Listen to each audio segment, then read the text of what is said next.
Oh, hey everybody. I just did a live and in the Queens of Perimenopause, the live goes through YouTube and then streams into the community. But then when you do it as a live, the video's not there anymore. So that's a little different. I'm kind of used to using Zoom for that kind of stuff, and then it has the option of recording it so that you can use it again, which I thought would happen. I thought that when I went live, it would be available in the membership, and it's not. So that's good to know because that changes how I would do future workshops. Because anybody who's doing workshops with me, I don't usually record them if they're live with other people. Um, so I don't know how I'll have to think about how I'm going to go about doing that because I do want to have a recording available in case people can't come live, but they want to take full advantage of the membership. So here is what we worked on today. This is the welcoming in workshop. So I used to do them as two separate ideas, letting go and welcoming in. And then what I found was people would get really confused about what they were supposed to do because they had to show up at the workshop with homework done, which pretty much never worked. And we always ended up having to spend some time coaching people through what they wanted to put on their list. So in the membership, you'll see in the chat, there's a chat now called Welcoming In.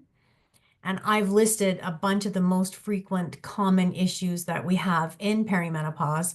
And I hearted the ones that I chose for my particular list because the things that are troubling me may or not be the same things that are troubling for you.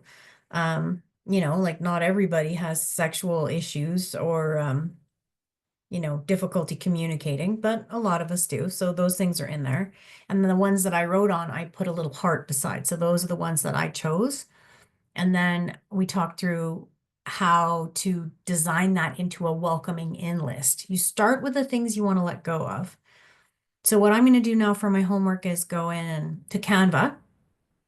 I like to use Canva. You don't have to. You could just do it out by hand in different colored pens or whatever floats your boat, right? Anything you want to do is fine. But it should be like meaningful for you. The language should be yours. It should be something that you're happy to have on your fridge. And then take a picture of it or a screenshot and have it on your phone as your you can see there it says welcoming in. It's backwards, of course, thank you. But I see it all the time. Joy from within, being at peace, having balance. And when we're looking at that on a regular basis, it really does start to reprogram the mind. And you start to see how you're, without even thinking about it, finding more peace or more balance or whatever it is that you look for, that you want to welcome in, and then you welcome more of that into your life. And then the funny thing is, at the end of the 3 months, like all of the things on my welcoming in list right now are not happening. They're not happening. Or they're somewhat happening. It was starting to happen. But at the end of the 3 months, when you go back and you look at your list, you'll be amazed to see how many of those things that you had no idea how you would welcome that in. How am I going to welcome in my relationships flowing along smoothly? How am I going to welcome that in? I don't know. Well, you don't do anything. You just have that intention, and the intention stays with you. And then that is what starts to happen. And as I've gone through doing this for the whole last year, I've had lots of little mini miracles happen. So I'm going to log off and I'm going to go and make my list, and I'll share my list, which won't be the same as yours. Yours will look a little different and the language might be different. You have to use words that resonate for you, right? So I might say, I feel at home in my body. And for you, that means nothing.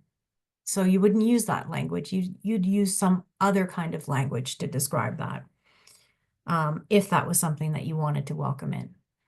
And then in the membership, I'm available for questions and comments. And please, let's get interactive in the Queens of Perimenopause. It's private, it's secure. No one can see what you're sharing. If you're a member, I've made this workshop for members only. And I hope to help you more.